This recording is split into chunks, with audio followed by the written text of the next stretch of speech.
One thing we all expect from a Sony PlayStation conference is exclusives.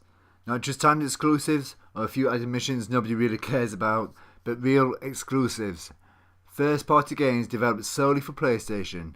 Games that can't be played anywhere else. Titles that really sell a console and reassure those that already have one they've made the right choice. This is what separates Sony from Microsoft. Where Sony have their own studios of which they give support and trust to make big money games and new IPs, Microsoft rely on third party support. Also, Sony have third party franchises we all know will get a showing, so I kind of went into a conference without any nerves.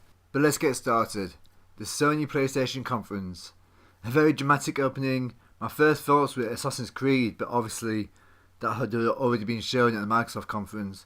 I quickly realised it was Uncharted though. Be interested to see what Naughty Dog produce. I fell in love with Uncharted, mainly because of the bromance between Nate and Sully, so watch your space I guess. Horizon Zero Dawn, The Frozen Wilds.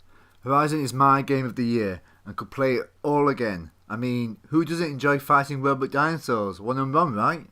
Days Gone, this really grabbed my attention last year and was hoping for more news at this conference, and I wasn't disappointed. Looks to be a great experience. In some ways it feels a lot like all the other Sony exclusives wrapped all into one little bundle. Definitely a Last of Us vibe with Uncharted type humour and a splash of the badass rebel you find in Infamous. Monster Hunter, something I've never played so don't want to say too much about it at risk of upsetting people, but it does look fun. I could see myself enjoying it, however I doubt I'd ever pick it up. Shadow of the Colossus, I raise an eyebrow but would like to know more. Capcom vs Marvel, just looks corny as hell, enough said. Call of Duty World War II, Activision's last chance to save the franchise.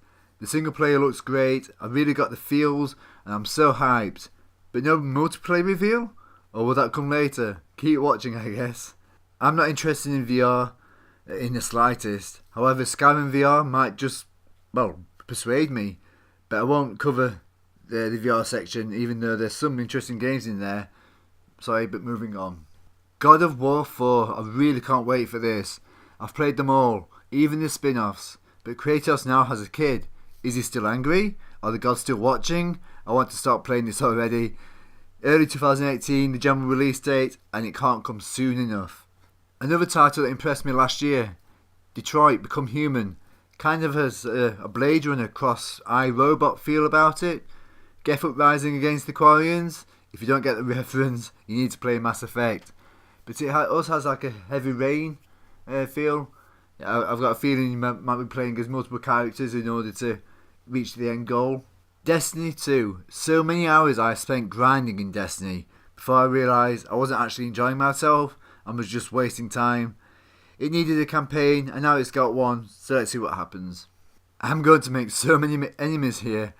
I'm not a Marvel or DC fan. I don't know what it is, but the superhero costume crusader style just does not interest me in the slightest. So sorry Spider-Man, you're being squished. But that's it. No multiplayer reveal for Call of Duty? That just seemed like the campaign more than anything else. It wasn't obvious to me that it was the multiplayer trailer. I was disappointed a little. But even more disappointing, no The Last of Us news. But I wasn't expecting much on that front, just something. I realise it's still a long way off, but I just wanted to hear something. Overall, I thought it was a great conference. All about the games, no fillers, no gimmicks, just how it should be. Well done Sony, you've won E3 hands down in my opinion. Nobody can touch you.